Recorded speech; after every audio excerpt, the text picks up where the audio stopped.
Oh man, this is really just, this is corporate buffoonery that is so unbelievably annoying, because we're actually at a time when you say, look at a lot of Blizzard stuff, at least for our side of World of Warcraft, where they are going from strength to strength, like legitimately. We've been previewing the next patch of World of Warcraft, and it's shockingly big, ultimately, for what you would expect for a minor patch, right? So we've had a lot of this, at least good news and good vibes, in and around the World of Warcraft team. Then, obviously, with Overwatch, there have been struggles, but they do have a lot on the way. I think the point is, right now, Blizzard are in an era of really having to do a humongous amount of delivery, because ultimately, the only way that they are going to claw back any sort of reputation is to put out plenty of games and lots of content so that people can play their games. And while they have had some good news, right, their monthly active users up at 45 million off the back of, WoW expansion, maybe a bit of Wrath Classic helping, hard to say, and obviously Overwatch 2 being free to play. They have had that good news. They've had, I think, actually some record revenue stuff too. And while all that's going on, they've dropped a big bomb on their staff, one that is particularly daft. And if you would like to not operate like an utter buffoon, like Activision Blizzard Management, and check out today's sponsor. Brilliant. They're the best way to learn new STEM fields, improving your prospects, and, well, for me, actually, to help my dad out. It's all via their fantastic website and app, where the first 200 to click my link will get 20% off, and where you will find a newly extended 30-day trial. So here's the deal. Me and my dad have been having some fun with renewable energy at the weekends, specifically doing some wind and solar stuff, getting into a DIY battery pack. Is cool. Enter Brilliant's course on solar energy, because learning how the actual things work is not only fun, but if you're like me and you think physics is cool, it's really fascinating. And honestly, how rusty I realized I am is kind of shocking. I mean, I have not busted out the scientific calculator in a decade. And you know what? Resurrecting that skill actually felt good, like I'm dusting off the cobwebs. And that's why learning in Brilliant is fantastic for someone like me. I think even just for staying mentally sharp.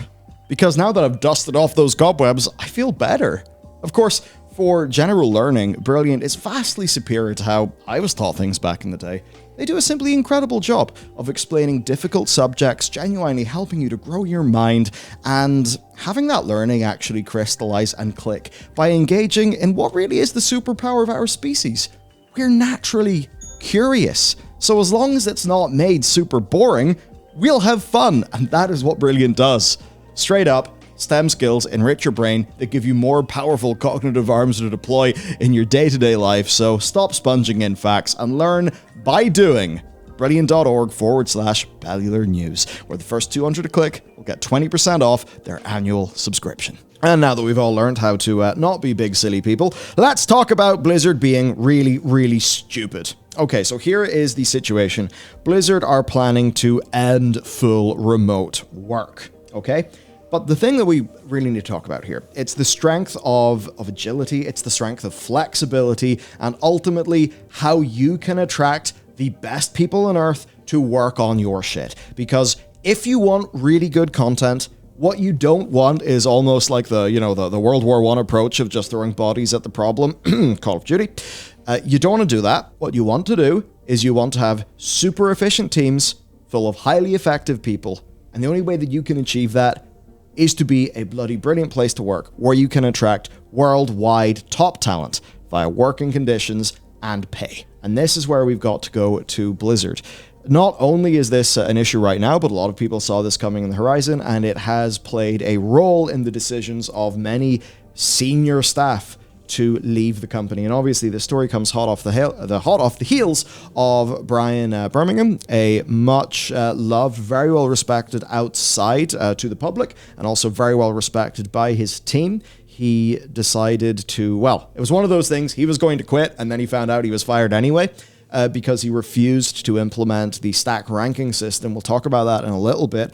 That was one example. Multiple ex-Blizzard staff have said that stack ranking was the reason why they left the company, and ultimately stack ranking is going to be implemented by leaders who will feel terrible if they've got to implement that stack ranking, because they're doing it to their direct reports. They have to find, of all of their direct reports, somebody to basically cut the bonus payoff. That's not going to lead to a good working experience for those people. And hot off those heels, Matt, let's talk about Moronic management. What are they doing this time? Employees for both divisions will be required to come to the office 3 days a week. That's it. From, hey, you've got free remote. You've had remote for multiple years. You can do that. They're literally like doing a full rug pull. Just, okay, by some between April, some between June, around that time, you're back at work. Everyone. Even people who might not live anywhere close to where their office is now because they haven't had to. Or maybe they're a new hire who started and they're remote working from somewhere nice and cheap. Somewhere where the atrocious pay that they get from Activision Blizzard actually goes a lot further than it would a little bit away from the office, within commute distance. Like hell, even if, say, you lived in Coleraine, Northern Ireland, but you were on what for California would be a piss per Blizzard salary, you'd be rich. You'd be minted.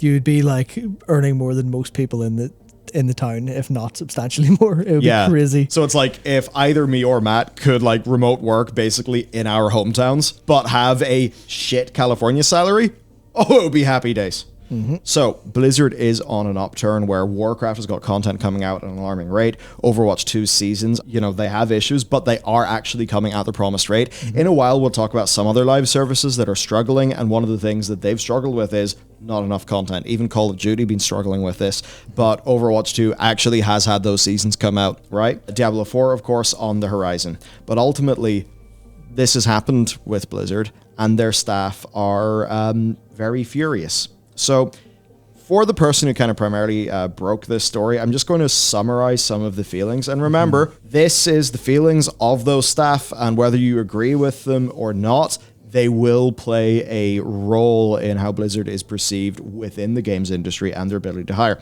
So one point is COVID still being a risk. Now, obviously to many of us who are like, fit and healthy now that it's sort of in the endemic stage and there's a decent amount of like just, generalized like population immunity. It's not particularly, a super big risk. Obviously, though, if you've got staff who maybe have like a type 2 diabetes or maybe they've been in chemo or something, to them, obviously, work from home in a way does mean that they can actually work. I mean, imagine you've had a few rounds of chemo, maybe you've had some good news, but you're immunocompromised. So even getting the normal flu would suck, to be clear. Mm-hmm. And this is just more risk on top of that. There's also the quality of life. Less travel time, fewer costs, being able to live a cheaper life, more family time and that kind of thing. Ultimately, right, your employees are your golden goose if you've done your job right. So don't act like Activision and scoop the foie gras out of them, basically. And I think when we get into this, less travel time. So I work in this office. Mm-hmm. It is a 4-minute walk from my girlfriend's apartment and a 10-minute walk from my apartment. It's about similar for Matt. Great benefit of Belfast. It is not like that in Irvine. So either you are paying utterly exorbitant rent to live close by, or you are going to work on a big freeway in, honestly, a city that I visited whenever Blizzard flew me over there one time, and I thought, oh my god, I would never want to live here. On the plane, I was hearing LA people talk like a few Brits being like, oh yeah, no, don't worry, we all hate LA too. Just going into LAX. So it's one of those things. Do you want to be in the massive gridlock, urban sprawl, prefab buildings everywhere hellscape? Or do you want to be in your home? Fewer costs. You don't have to, because Irvine is an extremely expensive place to live. Maybe you don't have to live in Irvine. Cheaper, all of those things. Also, there is, of course, the big old inflation that is hitting everywhere. The company is not particularly dealing with that. Departments are asking for raises to match cost of living. Those have been denied, which is resulting in effective pay cuts. There are then some people who are hired under work from home. Maybe they have care responsibilities, right? Maybe they have disabilities, transport issues, those sorts of things. And they're in a situation where these people have been shipping content on plenty of Blizzard products, including Dragonflight, an expansion that is the best in years, that has had the best content cadence in years, and has been remote. That's the part that I think is really interesting. Is we'll talk about maybe like the logic behind why, but I feel like there's a situation where management maybe made this decision a while ago without paying attention to what's actually happened. They're being literally just too stupid to go, oh, everything seems to be going pretty well. Why don't we just leave it as it is and let people get on with their lives? I think on the transport one, I've seen even like a lot of developers tweet about how like they sold their car because they don't need it anymore, because they literally don't need that transport. Maybe public transport's good enough for them to get where like they need to go outside. Not of in things. the US. Well, yeah, it was like it's effective enough. And if I need to go to, if I want to go to the museum, I can do that. If I need to go somewhere like recreationally, fine. But I don't need a car to go everywhere, which means that's an awful lot of money I can save. Which means the fact that I'm underpaid isn't a problem anymore. And it's like those personal things of, oh, you literally have an extra couple hundred, maybe even a couple $1,000s a year now, just because you're not doing that thing that you only did for work. That work probably should be covering in an ideal world, but they go, no, your wages cover that. Just kind of works. I mean, we must also remember, like, California is, like, with the state tax, of course, adding to your federal tax and everything, it is an expensive place to live. So all of these little things truly do help, right? Because, like, a 10% increase in effective income because you've reduced your costs, that could be, your disposable income increasing by 40 or 50%.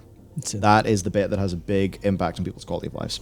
Now, they also do link to a Bloomberg report summarizing that work from home overall is net zero at worst, again at best. I will confess, I've not looked at this report. I will say, I'm not coming into this video personally as some sort of work from home extremist or anything. Yeah, not at all. I do actually think that in-person work is vastly superior for certain types of things, like creatively jamming with people. I think that whenever I look at Dragonflight, especially the voice acting and some of those little things that tie it together, I can tell that it was work from home. There's quite a few games you can tell that remote has been involved when you even just hear performances maybe not all adding up and bouncing off each other correctly. I would also say that, there's that phrase, right? Money doesn't corrupt, it reveals.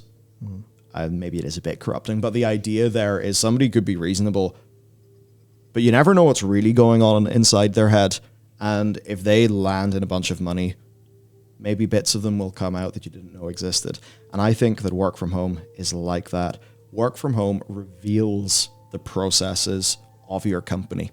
So there's companies like, GitLab? There's companies like Automatic or, WordPress and a few other things that have always been remote work from home and have been wildly successful doing that. However, the thing is, they have in-house software, they have processes that are meant to do that. For us, we are a hybrid thing. Some of our staff are fully remote and have only been to our office for, when we flew John over for the Christmas party. And ultimately, that ended up being okay because via using the product Notion and a few other things and developing our processes, we are excellent as a remote company. We still have issues, definitely. But fundamentally, we got set up. Work from home can be a disaster if your company is full of bloat and is not well managed. Yeah, absolutely. Absolutely. I mean, even, I guess from my perspective, a couple days this week, I've sat at home and worked on like scripts and stuff because I know if I sit at home, I will be able to sit and stare at my screen and write for the majority of a day. Whereas if I come into the office, I'm more likely to be in conversations about things, which can be extremely good and it ends up resulting in some great work. But it's like you build the creative stuff in person or you do anything physical in person and then you can remotely get like in flow for like a full day. And those are kind of things you just have to do it right. Yeah. As opposed to use a blanket kind of no, to hell with this, everyone back into the office strategy, which I think it's the fact that they are going for I can't remember the analogy, but I guess it's the whole just the blanket thing is really pissing people off. Even though there is some talk of certain departments and certain people being able to actually request full remote and go through with it, but that's not being very much advertised. It's not them saying, hey, we're going to try to bring people back to the office more. It is more blanket policy begins soon. Get ready for it. Upend your lives in 2 to 4 months. Yeah, and that truly is the issue here as well. They have shifted over to remote. They have built processes, pipelines that actually have this being an account. If you actually look at these tweets here from Zorbix, who is a senior producer on the Warcraft franchise, just saying, hey, we've shipped 8.3.7, 9.0 alpha, beta, PTR launch, 9.05, 9.1, basically loads of WoW content. Let's be real, it is a bit pants for a lot of this first half because it's Shadowlands. But actually, when you get into Dragonflight, etc., which was all like remote from the beginning, fantastic. And he's even saying, of course, some more secret stuff too. And it really does seem that they've been able to get the content out on the Warcraft franchise in a fully remote setting, because evidently, while they suffered initially, they built those processes, and I think for a lot of their staff, it ended up working quite well.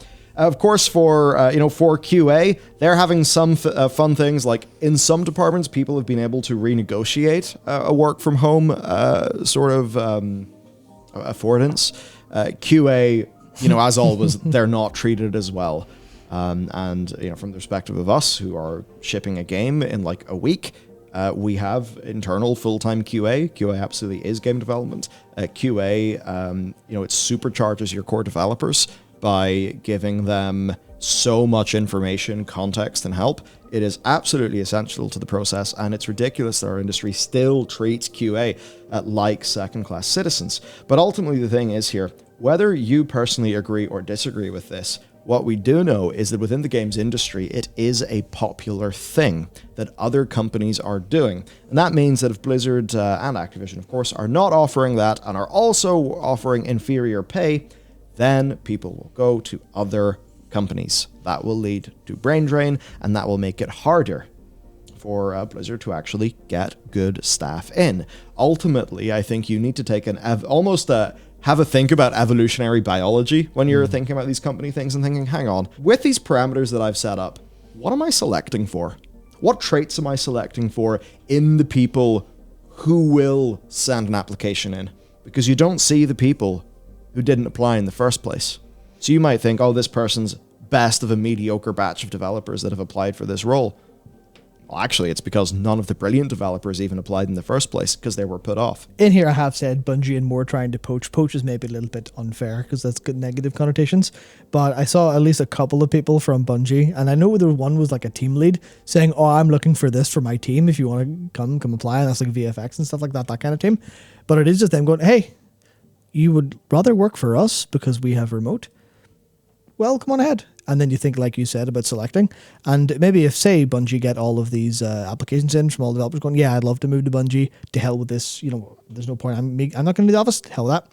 Then Bungie will select the best applicants, because that's what they're going to do, which means Blizzard might be stuck with people who wanted to leave but didn't, who are likely going to be worse at their jobs because of that, but also they're going to lose the most important members of their team, the higher performers, the ones that Bungie would rather have. And you have this ultimate problem of just, oh yeah, sorry, you've just completely ruined your company by making your developers want to leave. And that's already Activision Blizzard spending years doing that already, and now they're just trying to do it again. And that's why we're calling their management buffoons in this video, because all of these things are clearly daft. Clearly. Yeah, even as you said, Glenn White of Bungie saying, yep, hey, we can do hybrid. We've got, people, Blizzard, in this example, their top talent can and probably will get fully remote jobs for 10 to a 30% increase elsewhere. If you like remote, maybe you got family stuff, you're raising a kid. Even like a person in our team who's out of this very video, there's been remote, there's been basically whatever he wants. We want to be flexible. It's like that for like a few members of our team, because ultimately part of the company's job is to best support them in their lives as well, and being flexible just is that superpower that lets you do what you need to do to give your people the best support in their life. And then that means when actually they're not going to resent the place that they work. I think a lot of people love the game they're working on, but they kind of resent the company in a way. That is not a healthy position to have with your employees. So ultimately then, the why here, and one of the things that we saw explode, I know that I think a lot of people in our audience are aware of the old social credit score and, that place over there. And the idea, that a form of Big Brother is watching.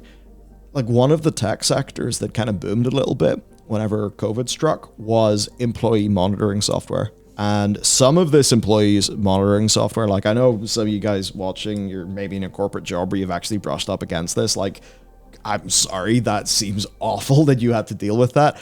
But it's a real thing, and it's horrible.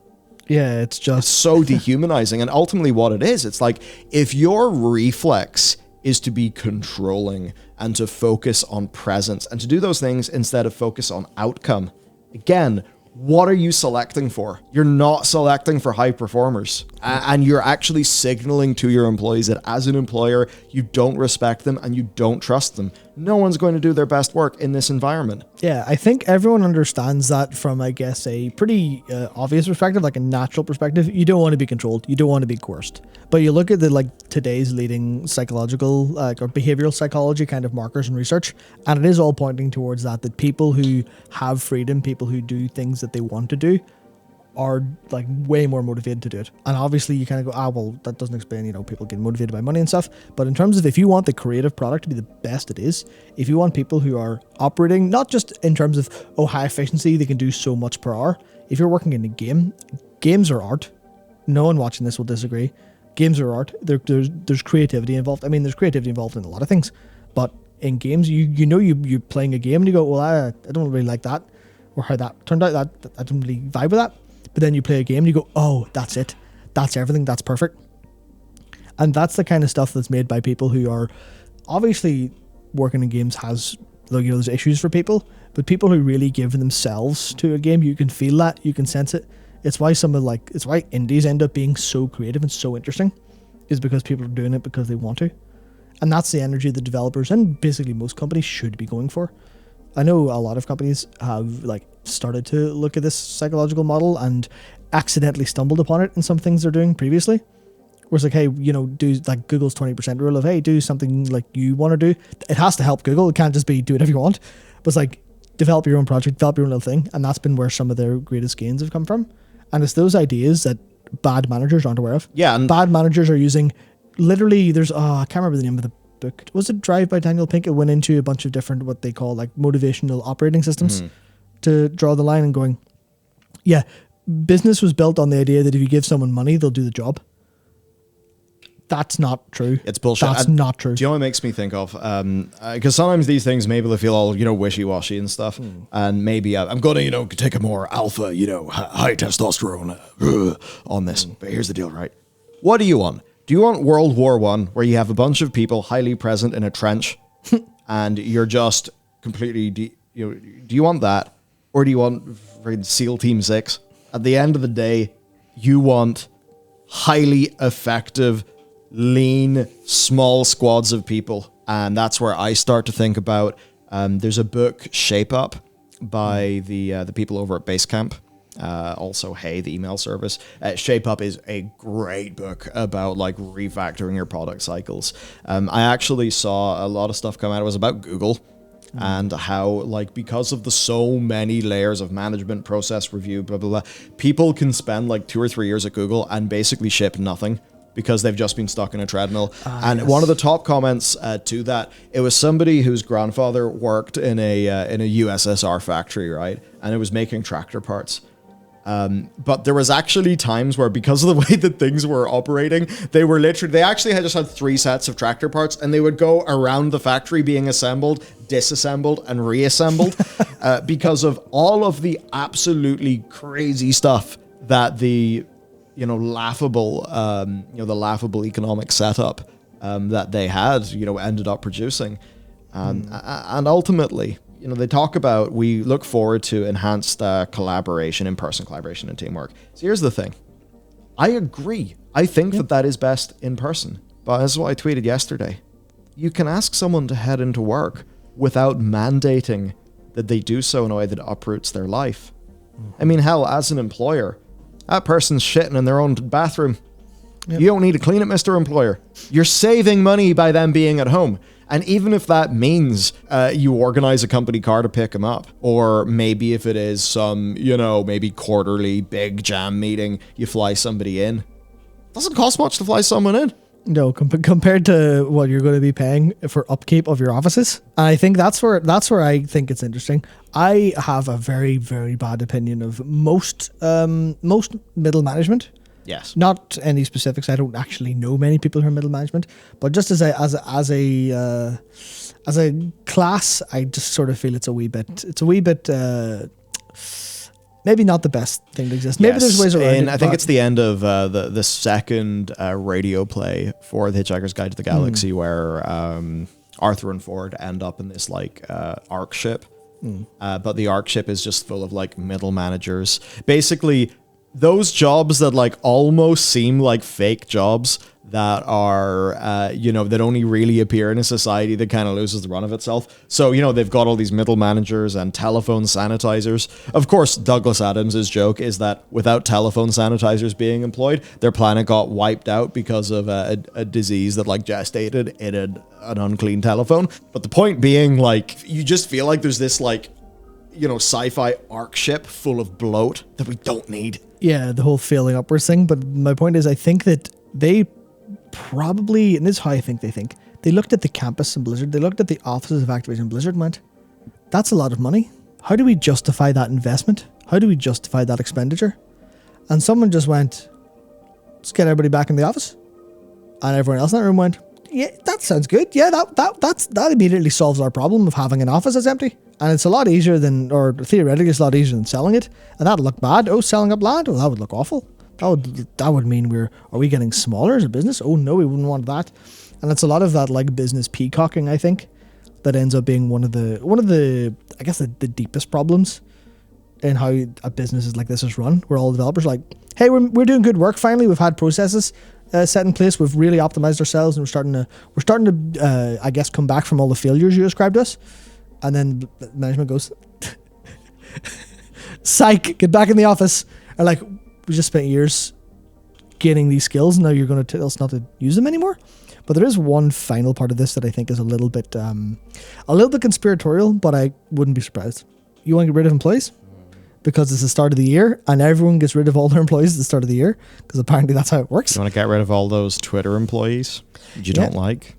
Yeah, do you want to get rid of, let's say you're maybe 800 layoffs. Maybe that sounds like a good name, a good number. Maybe Activision Blizzard have done that before.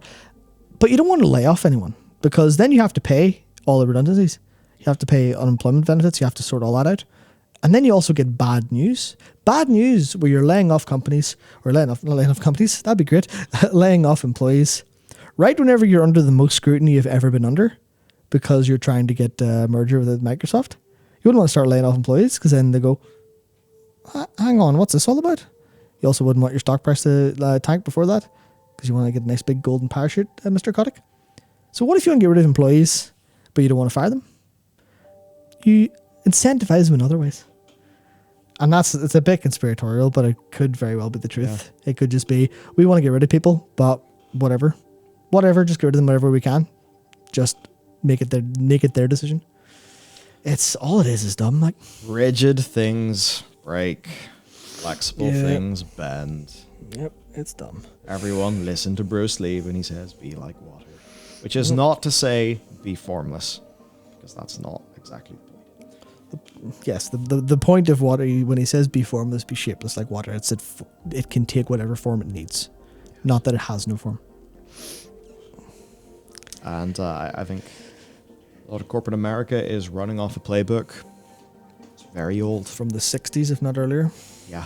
And ultimately look at the people who end up leading these companies. And I think they are quite evidently not leaders in the management space, not innovators in the management space. This is not particularly great from what we understand. This kind of comes up from high. I'd be very disappointed if this is something the likes of Ybarra were very pro. I've heard loads of good things about Ybarra from people at Blizzard. I have to imagine there's a lot of things going on that he doesn't like, but again, what control does he even truly have? It's hard to say. So that's it for today. Off the back of even just say World of Warcraft, finally nature is healing. It is very disappointing to see that some of the bad in terms of how decisions happen is still there, and that sucks. So that's it from us today. Of course, video 2 days ago. There'll be a video tomorrow, and definitely check out today's sponsor, Brilliant, because they are just that. They've got a mission that I myself very much believe in too. So check them out. Thank you for watching. See you next time.